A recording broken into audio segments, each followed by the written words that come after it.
Hello everyone, welcome back to the channel. Please subscribe to my channel and like the video for the latest news updates from around the world.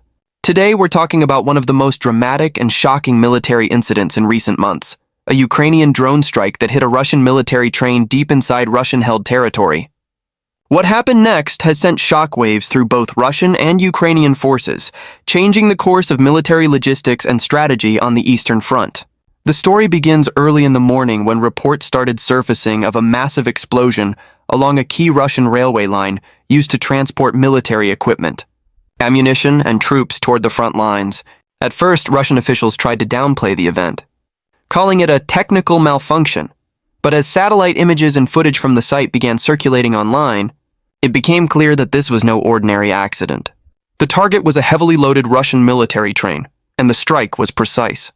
According to intelligence sources, the train was carrying ammunition, armored vehicles, and possibly fuel destined for Russian units operating in Ukraine's Kharkiv and Luhansk regions. Eyewitnesses living near the railway said they heard multiple explosions that lit up the sky. The sound of secondary detonations, believed to be ammunition stored on the train, echoed for nearly half an hour.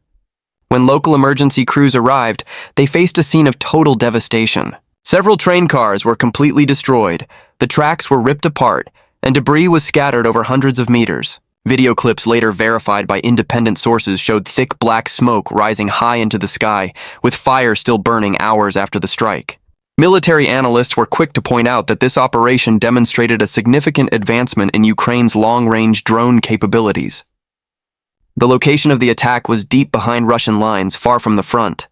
This suggests that Ukraine has either developed drones with longer operational ranges or managed to launch them from forward positions using stealth tactics.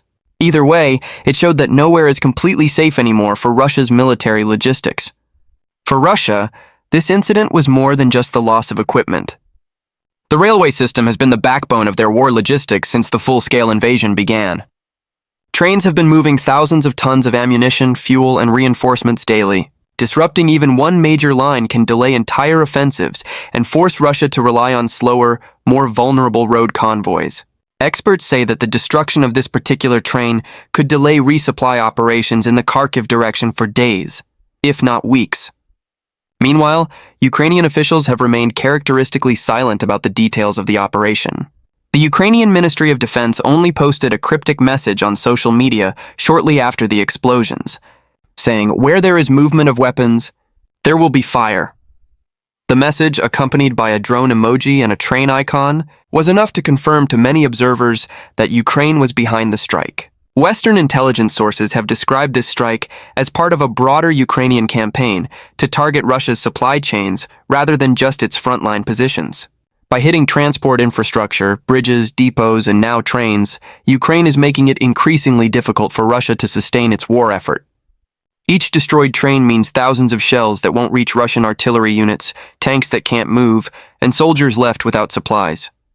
What makes this particular event even more shocking is what happened after the initial strike. As Russian emergency teams and railway engineers rushed to the scene to assess the damage, a second drone reportedly struck the same area, targeting the recovery crews and adding to the chaos. This secondary strike tactic, known as a double tap, has been used by Ukrainian forces before to maximize damage and delay repairs. According to reports, several personnel involved in the recovery operation were injured or killed, and additional train cars were destroyed in the follow-up attack. Following the incident, Russian state media went into overdrive trying to control the narrative. Initially, they reported that a cargo train had caught fire due to an electrical fault, but within hours, video evidence from local residents made it impossible to hide the truth. Multiple independent outlets confirmed the presence of military equipment in the wreckage, including armored vehicles and crates of artillery shells. Even some pro-Russian military bloggers admitted that this was clearly a Ukrainian strike, criticizing the government for failing to protect critical supply routes. The psychological impact of this attack has been enormous. Russian soldiers posted near the front lines reportedly expressed concern about whether their supplies would arrive on time, while civilians living near rail lines in occupied territories began to fear that more such strikes could occur. The sense that Ukraine can now reach deep into Russian territory has rattled both military and civilian morale. From Ukraine's perspective, this operation marks another successful demonstration of its growing asymmetric warfare strategy. Rather than trying to match Russia tank for tank or missile for missile, Ukraine has focused on precision strikes that deliver maximum disruption at minimal cost. Drones, especially those domestically produced, have become a cornerstone of this strategy. They're cost-effective, hard to detect, and capable of striking high-value targets like this train with pinpoint accuracy. It's also worth noting the symbolism of this strike. Trains have long been a symbol of Russian military power, the lifelines that keep its vast army moving. To see one destroyed so effectively by a drone strike is not just a tactical loss, but also a symbolic one. It tells Russia and the world that the old logistics models of large-scale warfare are no longer safe from modern, low-cost technologies. After the incident, satellite imagery confirmed that the affected railway line would take significant time to repair. Russian repair teams worked around the clock, but damage to the tracks and surrounding infrastructure was extensive. Some sources suggested that the section might remain closed for weeks, forcing trains to reroute through longer and less secure paths. This not only complicates logistics, but also increases fuel costs and delays supply movements. In the days that followed, Ukrainian social media users celebrated the strike, sharing memes and videos mocking the Russian military's inability to protect its trains. The mood in Ukraine was one of cautious optimism. Every successful operation like this boosts morale at a time when the war remains brutal and exhausting.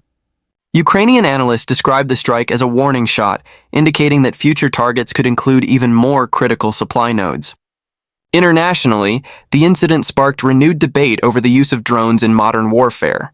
Western experts praised Ukraine's ingenuity in adapting low-cost technologies for high-impact missions, while Russian commentators demanded stronger air defenses and better intelligence to prevent such attacks. Some even called for stricter security measures along all major railway routes in the western part of Russia. In conclusion, the drone strike on the Russian military train was not just another attack, it was a statement. It demonstrated the evolving nature of warfare, where speed, precision, and intelligence now matter more than sheer numbers. It exposed vulnerabilities in Russia's logistics and reminded the world that technology continues to reshape the battlefield. As the war grinds on, both sides are learning and adapting, but this incident clearly shows that Ukraine's strategic use of drones is rewriting the rules of the conflict. It's not about how many tanks you have. It's about how effectively you can disrupt your enemy's ability to use theirs.